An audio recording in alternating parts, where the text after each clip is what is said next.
morning, YouTube. Hope you are all doing well today. And I'm here for the Raising Resilience podcast, and we are doing, I think, episode 19. So I'm about to hit record, and we will get started. Hello, my beautiful friends. I am sitting here in my office, and I was thinking to myself that my mom is always commenting to me about how weird things happen to me that are just divinely timed. And so I started thinking about this and about how I tend to recognize these things when they happen. Like just a moment ago, I was going to record this episode, but my podcasting software was offline because of some problem they were having, and they had been offline for 4 hours. And I was like, oh man, I planned this whole day to come here and do all this, and it's down. What am I gonna do? And so I answered an email that I had been putting off for a really long time. And when I went back and checked the software, it had come back online. So 4 hours it had been down for everyone. And for me, it came back up right after I answered that email. Now, I'm not saying that the entire universe and everybody that is using this software has conspired to make this miracle work for me, but I am saying that it's a weird coincidence, and I choose to look at it as kind of a miracle for myself. So I guess today I wanted to talk to you a little bit about these miracles in my life and how this perspective and this, seeing things as miracles has changed my life in a way that's really positive. I started writing them down, and then when I was having a bad day or just a bad moment, I could reflect on the fact that, life tends to work out. And I truly think this is true for most people if they start to really attempt to recognize this. You can choose to either think of nothing as a miracle, or you can think of everything as a miracle. And I personally prefer to think of everything as a miracle, because if you're noticing things in a positive light, then things are positive. If you choose to ignore them or not notice them, then nothing is a miracle. Nothing is working out in your favor, and that's a bummer. So I tend to really try to pay attention and look for these things. And it's helped me with gratitude. It's helped me with faith that things are going to end up okay. And I just want to share a couple of examples, bigger examples with you today. So the first one happened during my divorce. And I started really noticing this stuff around my divorce when everything felt like it was going wrong. So I lived in Oakland, California, which is a super hip place to live, and it is also darn expensive. And the only apartments that I could afford there were in neighborhoods where the school districts weren't good.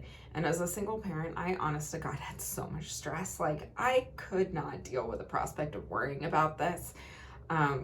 So I decided I was going to move to another city.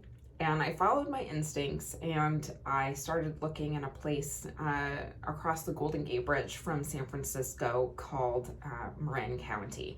And Marin is known for lots of trees. It's also extremely affluent. If you think Oakland is expensive, Marin is equally expensive. I don't know what I was thinking. I don't know why I thought that I was going to get a better deal in Marin. But I apparently did. I was just following my instincts. So one day I found an incredibly cheap apartment, and it was listed on Craigslist with 0 pictures. And back in those days, if you found an apartment that was listed on Craigslist with no pictures, you were pretty much guaranteed it was a dump, not to mention the fact that this place was ridiculously cheap. And I just assumed that it was going to be a dump. But I was open to trying anything. I was pretty open-minded at that point because I was desperate, frankly. But my daughter was napping, which basically never happened, and I did not want to wake her up, and so I called my cousin, which I never ask for help, but for whatever reason, I was willing to ask my cousin to go and check out the apartment for me and just see, like, is it garbage or could I potentially live there? So she did, and it turned out that her neighbor was leasing the apartment. And because of that connection, I got the apartment, and there were probably 50 people that were in line for that apartment. Had my daughter not been napping, had I not asked for help, I would not have gotten that apartment, which was decidedly not a dump. And I lived there for many years, and it was really the perfect place for us for after my divorce. It was a 2-bedroom apartment in a safe neighborhood surrounded by trees, walking distance to a cute little downtown, and I felt like it was a miracle. I also have another apartment-related miracle. We rent an apartment here in the wine country in Sonoma County now. When we decided to blend our families together, my daughter and I moved north to move in with my partner. And we got this apartment because I had another gut instinct that I should tell the landlord I was recovering from cancer. So again, I found this apartment on, well, I mean, it's not an apartment, it's a house. I found it on Craigslist, and it was beautiful, and it was in our price range, and it was in the neighborhood where I wanted to go, and it felt like a long shot. But I just had this feeling that when I applied, I should send pictures of us and I should tell my story. So I did that. And it turns out that the landlord who was renting the house also was a cancer survivor. And my sharing my experience with her was a gift to her, and it got us the house. She also, because of, our story, she was really reasonable and flexible about our move-in date, and, just had been really awesome. So that also felt like a miracle. I was like, how does that happen? Oh, and another one is when I rented this office. It turned out that woman had had cancer in her 30s. And honestly, this happens to me so much that it feels like everybody's had cancer, but I think it's just somehow we're all connected to each other. And if I want to rent something, apparently all the cancer survivors who had it in their 30s rent it to me. So part of acknowledging that these things are miracles in my life is having faith that they will happen to me.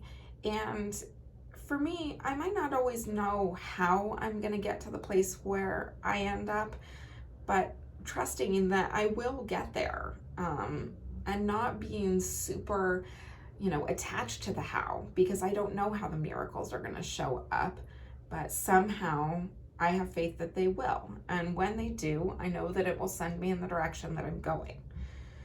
I envisioned my partner a certain way, for example. I am not an athletic person. That's just not one of my values. As my dad would joke, I am allergic to sports. I'm allergic to exercise, which isn't entirely true. I do like to move my body and be active, but I'm not a weightlifting junkie or a gym rat or any of that. And if I had envisioned that my partner was going to be a certain way, I would have missed the opportunity to meet the person that I meant to be with, because my partner is super athletic.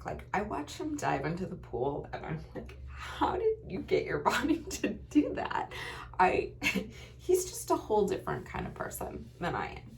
And yet his values are completely in line with mine. He's super family oriented. Everything about him, we complement each other very well. And so my point is that you might not know the how, you might not, if you're attached to the way things are going to look, you might miss something that's right in front of you.